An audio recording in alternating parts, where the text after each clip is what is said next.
Like Mike. I'm your host, Mike Gonzalez. Thank you for coming by and visiting, for subscribing, hitting the like button, or messaging me at lostlikemike@gmail.com. A bit of an extended weekend, home for the holiday. My wife and daughter are off Christmas shopping. Basically, they made themselves scarce so I could record this episode and not worry about. All I have to worry about is my dog making heavy breathing noise in the background.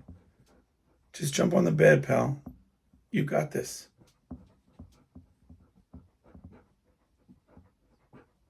You ever watch a dog like contemplate a jump, and they're doing that thing where their front paws are like going up and down like they're figuring it out, and that's what she was doing.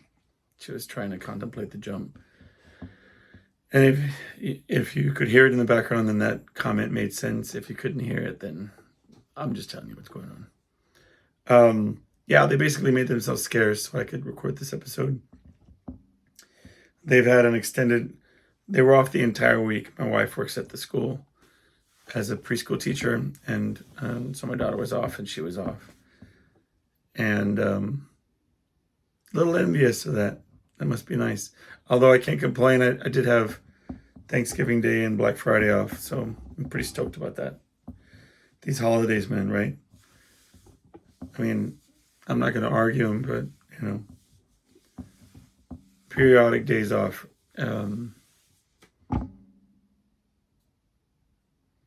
Everybody should work at a school, because that's just, have you seen their schedules? I know it's kind of hacky, because I know I saw this one thing, and they were talking about how kids don't know how good they have it, listed all of these holidays and so on, and summers off and etc. It does seem kind of hacky to talk about, but I mean, must be nice. Anyway, got together with my family. We get together on Black Friday. The central players like my brother, my sister, my mom, and our extended, our kids and stuff, for the most part. Whoever can come over can, we'll get together on the day after Thanksgiving. And the way that kind of came about is that we would, when I was little, and it may have just been the way I perceived it, but we would all get together at my grandmother's house. I called her Abuelita and Abuelito, but obviously it's Abuelito or whatever, the way that you actually say it, but it's like somebody saying gamma or kids have like cutesy ways of saying it. We all called them Abuelita and Abuelito, but we would go to their house. My aunt lived with them, and all the family, cousins, their kids, second cousins, just everybody would go to that one central place. And it might have been like just the perception of a child, but it seemed like just everybody went and was there and showed their faces on all the holidays. And in retrospect, perhaps they came in and out throughout the day and came when they could. I don't know. But when my abuelito and my abuelita passed away and my aunt passed away, it just seemed like everybody just splintered and started going to just various places. Just, it wasn't central anymore. And throughout the years, I've seen it tried out at different houses, my sister's house or my brother's. And when my parents got put into a senior home, it was just, and it just didn't happen for us. And as a matter of fact, we even tried on alternate days. We would try it on instead of a Thanksgiving lunch or Christmas get together, we would do like an early breakfast or Christmas Eve, or, what I'm saying? Making traditions is not easy. And And it boils down to not having a strong enough patriarch or matriarch to build it around. And that's not a knock on any member of my family or my mom or anybody. It's just to say that you know, number one, you have to want to be that central figure. And, you know, it has to have some sort of, I don't know, you have to have a house. Like, listen, I don't have a house for that. I mean, I have a tiny little house, you know, like it's a quaint, like cozy little house, but, you know, not a lot of parking. And, you know, we fit like a table with 4 chairs in our dining room. It's not conducive to like to be the house. You know, my Julita's house is like a double lot property with like tons of parking, tons of running around area, and you know, it just made sense at the time. But anyway, it doesn't really matter. Kind of don't want to get in the weeds with all that. The point is that for the past couple of years, we've been doing it on Black Friday at my brother's house, and it's worked out. You know, everybody goes to their obligations on the day before. In-laws, in-laws, in-laws. Everybody takes care of and compromises and does whatever they got to do, and we say, okay, but the day after, we get together. You know what I mean? I think that's fair. For me, like the tradition is whatever you make it. So if you say, well, we're gonna get together on 2 weeks after Thanksgiving, for all I care, it's fine. As long as it's something that's recognized and maintained over time, I think that's kind of the definition of a tradition. But it was nice. We got together. We made jokes. It's funny. I was telling a story, and in the middle of the story, I realized that I had told the story the previous year, and I was too deep to like stop and go, oh, I said the story already. So I ended up using it as a social experiment to see the looks on the different people's faces, to see who was going to sell me out and say, oh, you said that already last year, and who was going to go along with it and laugh. And you know, I try to punch it up a little bit, make it as funny as I could, but it was a dumb story. It was so my brother he has a giant tire that he flips for exercise, CrossFit kind of training. And if you listen to the show at all, if you're not, it's cool. A couple weeks ago, I found one online that they gave away for free, and a whole bunch of silliness ensued where it was too big to fit into my giant SUV trunk, and I had to strap it to the top of my car. Anyway, it's on a previous episode, but somebody was saying, why did you get a tire? And I was telling the story of how I used to I had a personal trainer there for a minute at Gold's Gym, and he used to train me with kind of some CrossFit kind of stuff with the ropes and the tires. This one particular trainer, and so I was doing that for a little while, and I remember the form and everything was really important. Like you'd frame up, like square up in front of the tire, and then with your hands you would kind of toss it up, and as it's being tossed up, you would like change your leg positions where you'd get in kind of like an Atlas, if you're familiar with Atlas, in that kind of pose where you'd flip one leg forward, bent, and then one leg extended straight back, and you'd lift up the tire with kind of the one single motion, pushing out with the hands and standing up with your legs. I really tried to describe it for you right there. I hope that it wasn't too confusing.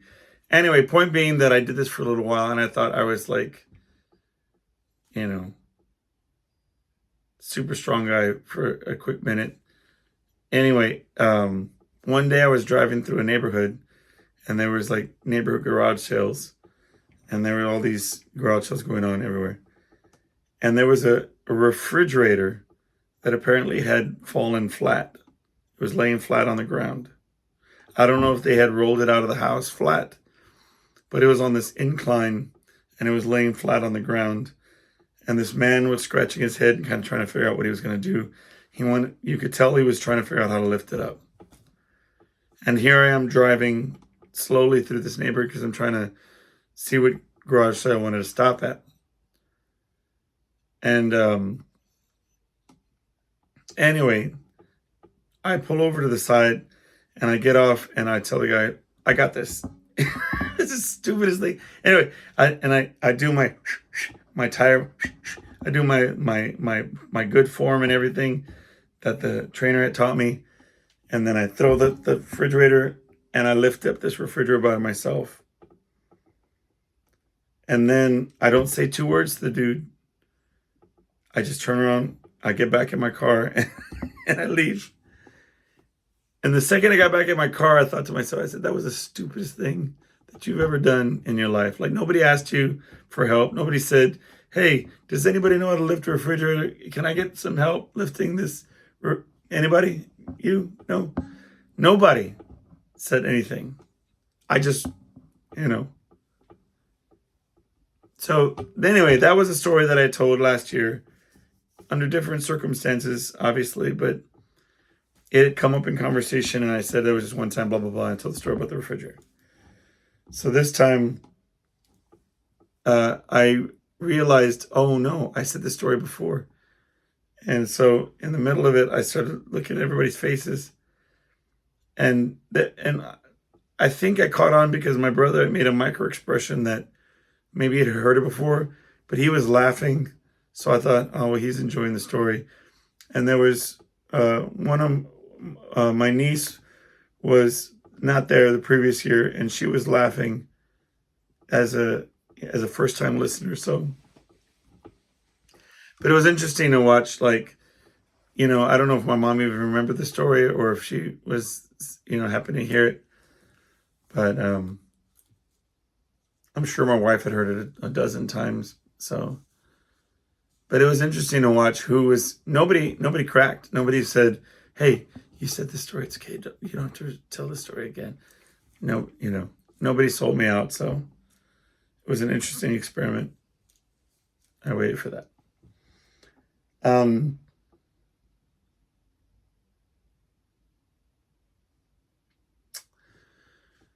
My daughter, she told, this story came to me secondhand.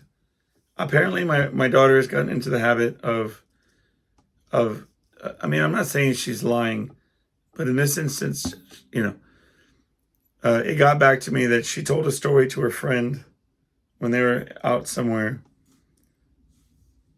She said my dad she said my dad she said me and my dad and my mom were here at the house and my dad tooted. And then he said, oh, it's me. I'm the problem. It's me, or something like that. And to a friend of hers, I said, that's not true. None of that story is true.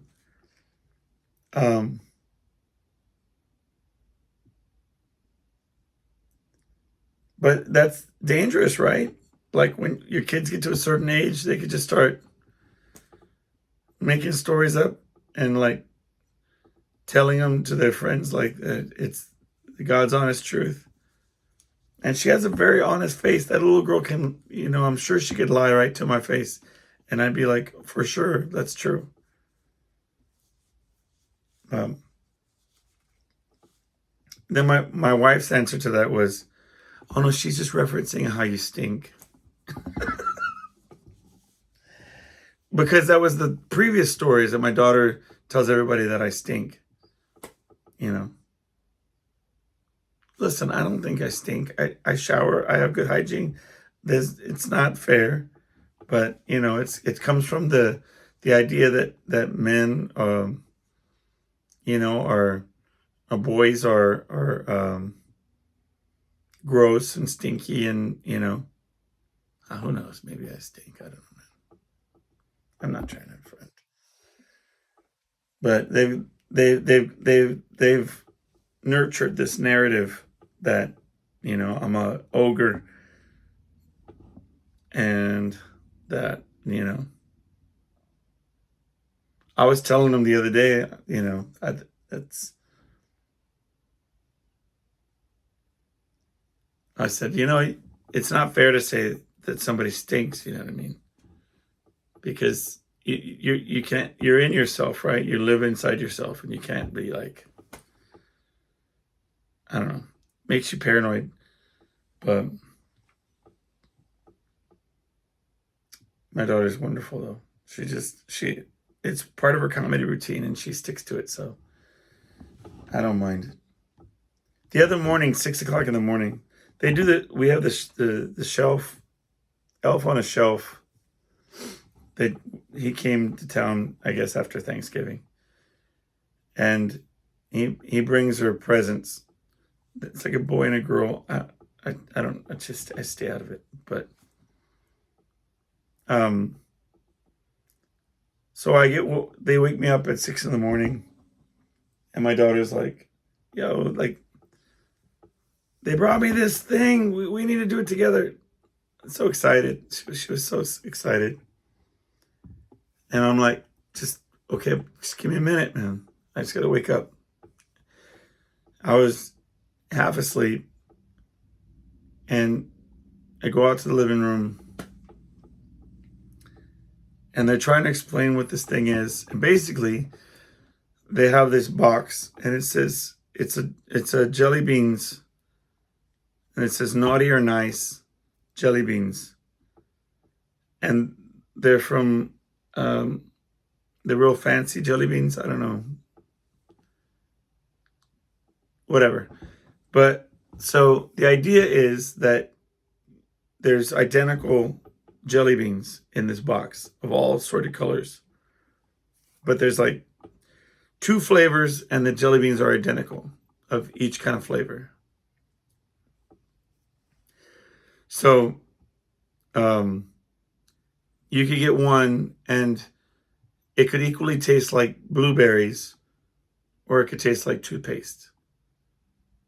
But you can't tell the difference. Like, so my daughter has this thing where she's like, okay, we're going to get the identical ones. We're going to pop them, and then we're going to see if we get the naughty or the nice flavors, right?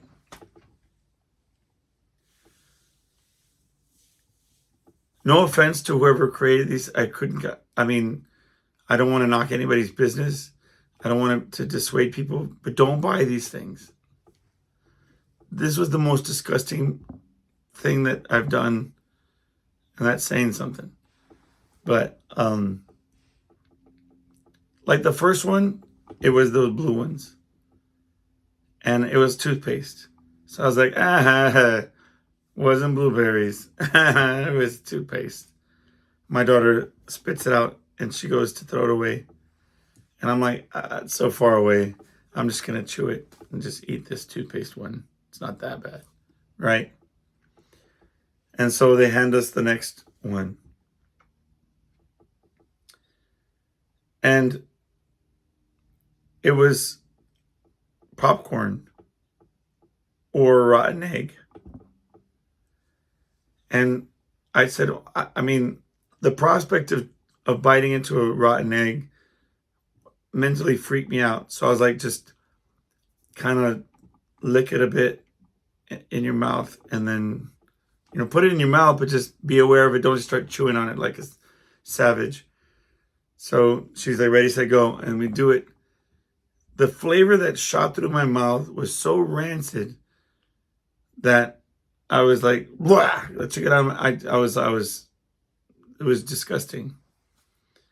And I mean, the other ones were like booger, which just was like, it was just like, it was bad. I don't know. Listen, we've all had our share of boogers growing up. I've never tasted a booger that was this, whatever this was. This was just like burnt diaper bad. It was just the worst. It was awful. And then liver and onions. I'm. And here's the thing. After all these different, it didn't dawn on me. I told my wife, I said, Julie, why aren't you eating these things? Why am I the sucker that's sitting here eating? Oh, I'll throw up. And what, Oh, it was the worst. And she didn't have to eat one bad thing. She was like, oh, don't bring it near me. If I smell it, oh no, it'll make me sick. And there I am, like, with my hand, like, those cartoons, rubbing my tongue off, trying to get the flavor. It was, ugh. And my wife said that they were at the store sometime back and they had a giant bag of these for $9. Who's gonna spend like $10 to like get just crap flavors in a bag? You know what I mean? Like, what kind of glutton for punishment are you? My daughter thought it was fun until we actually did it. And then she was like, this is torturous. I don't know what we're doing here.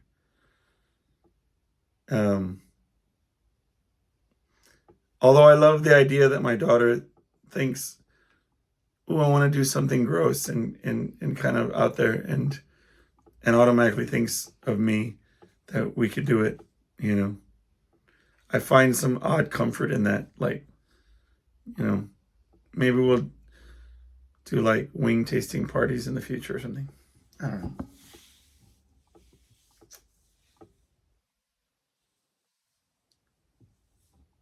Stuffed.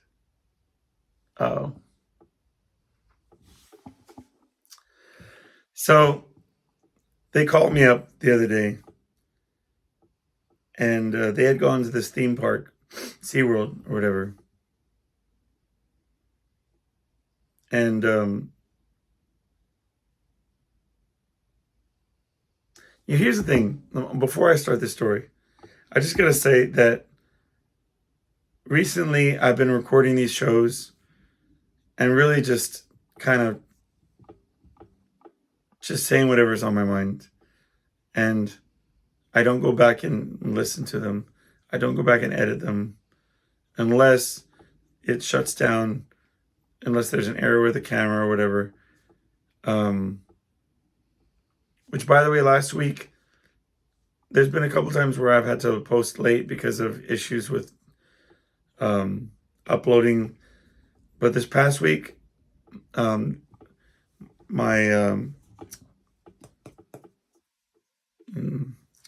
my iPad, where I do my editing and posting, the operating system had not updated, and so I was trying to upload the footage to edit it, and it wouldn't save. So it was a whole mess, and I had to like troubleshoot and Google and stuff. So I apologize. I really do try to be consistent with when I post the videos and when I post the episodes. But this was pretty hard this week to get it up there, and so I apologize for that delay. Hopefully that now I've resolved all that stuff. Hopefully we've gotten past it and we'll do it. But the point being that normally because I really don't want to be contrived, and I don't want to be like something that it's like so planned out that it's like he makes sure that he doesn't say anything that offends people or speaking out of school or like, you know what I mean? Like, I just want to sort of be able to just trick myself into believing that I'm just saying whatever's on my mind and I'm not really being overly critical and and changing things or editing things out. I try not to. But for that reason, I'm telling you, I don't remember sometimes from week to week what I talk about. So if I'm redundant, if I say a story twice, or because everything oddly sounds familiar at times. But anyway, if I do, I apologize. Or you could fact check me to see if I tell the same story the same way twice. But anyway, they called me up to tell me about, they were at this SeaWorld, and my daughter and her friend, they look similar enough that they could pass as twins. Not identical twins, but they could pass as twins.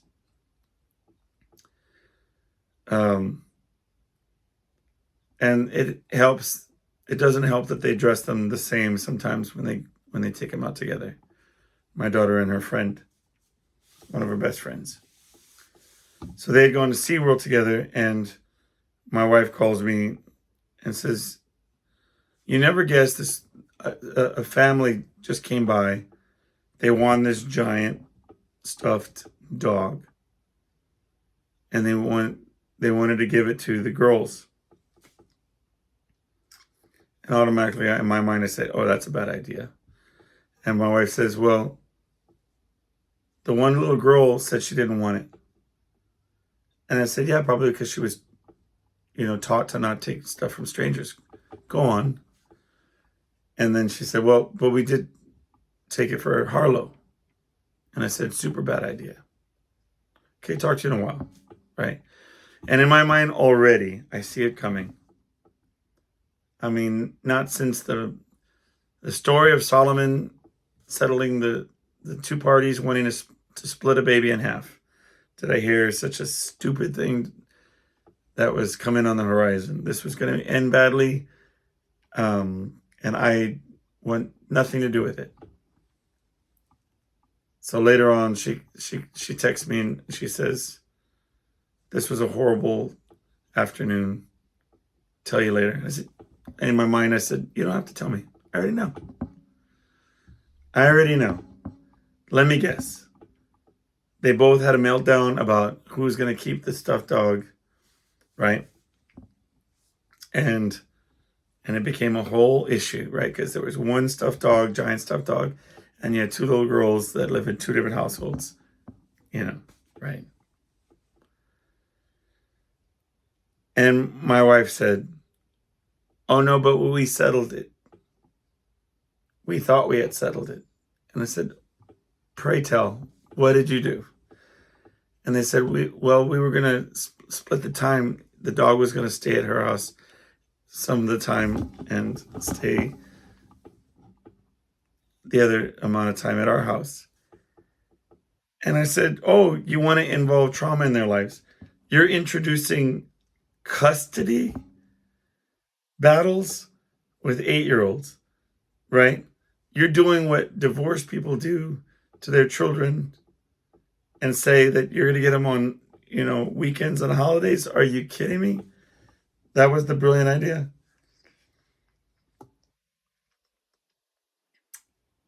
Well, it was just, and then they said, well, it, that at first that was going to be okay, but then my daughter started having a meltdown about it. They're both having meltdowns about it. And I said, "Here's what you should have done and what I suggest you do." And I felt like this is a good idea. I would like, here's some suggestions from y'all. If you'll message me at lostlightmike@gmail.com or, post a message here. But what I told her was, I said, "You should have gotten that dog." I said, "Listen, there's one dog, there's two of us. Okay? We're going to find a child. And you know what we're going to do? We're going to give this dog to that child. Then you and I are going to march right over to the gift shop, and we're going to find a matching I don't know, whale or something that they sell at this gift shop. You're going to get one. I'm going to get one. And we're going to remember this day that you and I were generous and gave to somebody else. And we both walk away with a kick-ass matching toy or, souvenir that we could, remember this by. I was already high-fiving myself in my cubicle because that's where I was at when I heard the story. But they said, well, no, we've already left. And I said, then let's adjust the story. I want you to go home. Everybody will cool out for a little bit. And then, So the first thing she did was post this giant dog on like the platforms like, Facebook Marketplace or like, things like that. And she said she got, hundreds of responses right away. Said, you're overcomplicating it. Like, it's easy just to walk up and say, here, take, right? Which on a side note, the first thing they should have done is been like, no, dude, you see there's two little girls here. You're coming at me with one stuffed animal. Get that bad juju away from me. Take it. We don't want nothing to do with you. Appreciate you, man, but no thanks. We don't want no part of it. That's what should have happened. I mean, I when she first told me, I said, did you look for like little nanny cams? Like, what kind of perv wants to give you like some giant dog to put in your kid's bedroom? Anyway, what ended up happening was they dropped it off at Goodwill, and then they got little stuffies for the matching stuffies for each girl,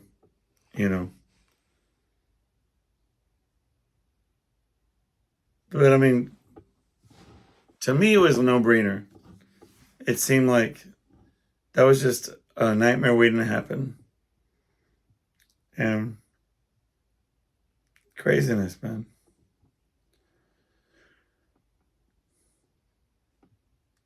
We play a show on New Year's Eve every year. Since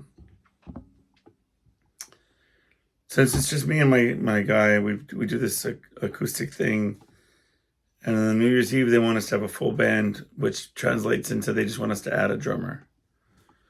And this is provided to be like a pain in I always ask, like my cousins and my brother.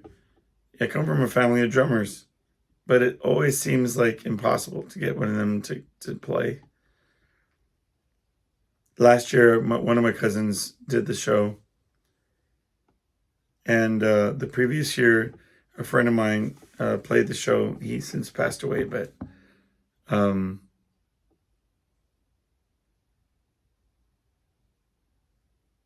a matter of fact, I think he did it 2 years in a row.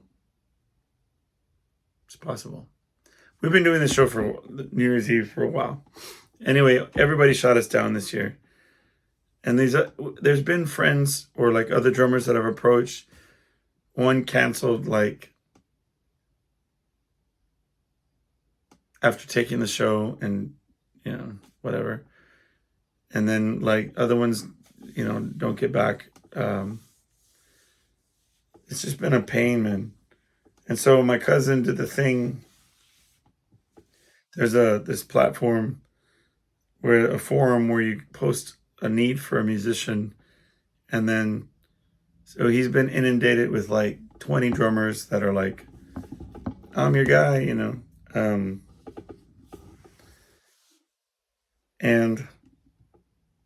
I'm actually excited about it. I would love to hear some new talent. It's a crapshoot, man, and it could be a bad night, but it might be fun to test out new talent.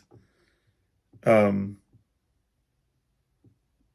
own an electric drum kit. What it is it's a small stage, and we have to use an electric kit because the drummer's kind of tucked in a corner. So it'll be interesting. I don't play with other musicians often, so I'm kind of excited about it.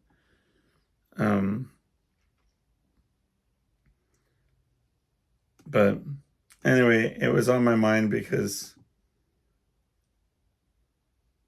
the prospect of filling that spot, it's coming up really quick. And I don't know. It's funny because on those nights I switched to playing bass guitar, and so not only am I adjusting to playing with a drummer, but I'm also I'm adjusting to. I wonder what that looked like on the camera. It had a low button. No, it was fine. Good. Anyway, I'm adjusting to playing with another musician playing drums, but I'm also adjusting to a new instrument. Changes the whole dynamic of the night, And it's one of those things where I wish I could explain to other people, where it seems like, oh, it's just a walk in the park. It should be easy for you to, it's really just, it's a different animal.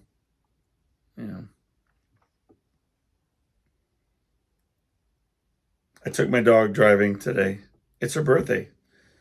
My dog turned 5 today. I tell her, we went to go pick up some takeout, and she didn't try to mess with the bags or do anything. She just sat there, happy as can be. I said, didn't bark once, didn't try to, jump out or do anything weird. She was very chill. And I told her, man, like, if you acted like this all the time, sky's the limit, man. We can go to dog parks. We can go, hang out, take you to places. I judge so much of why I don't take her out a bunch of places by how she acts with people that come here, to my house. She just goes crazy. She barks and she wants to eat people, and but if you could see her, I've done some errands, like we went to pick up some medicines at the pharmacy, and she was on her best behavior, and the pharmacist gave her dog treats and stuff, and I took her to the bank, and the bank people were all about it. Gave her dog treats. She was getting to be thinking that everywhere she went, she was going to get a dog treat, but today she was chill. And my seatbelt thing goes off because she's like over 100 pounds, or like 100 pounds, I'll say. But she's been really good about letting me put the seatbelt on her, and she'll sit there and just, where are we going, kind of thing. Plus, I took her for a walk with my daughter and her for her birthday. But it was a bit cold. And we went on a walk yesterday too. So she's been living the good life. And I try not to push her too hard because of her hip, but she was really enjoying it. But anyway. Man.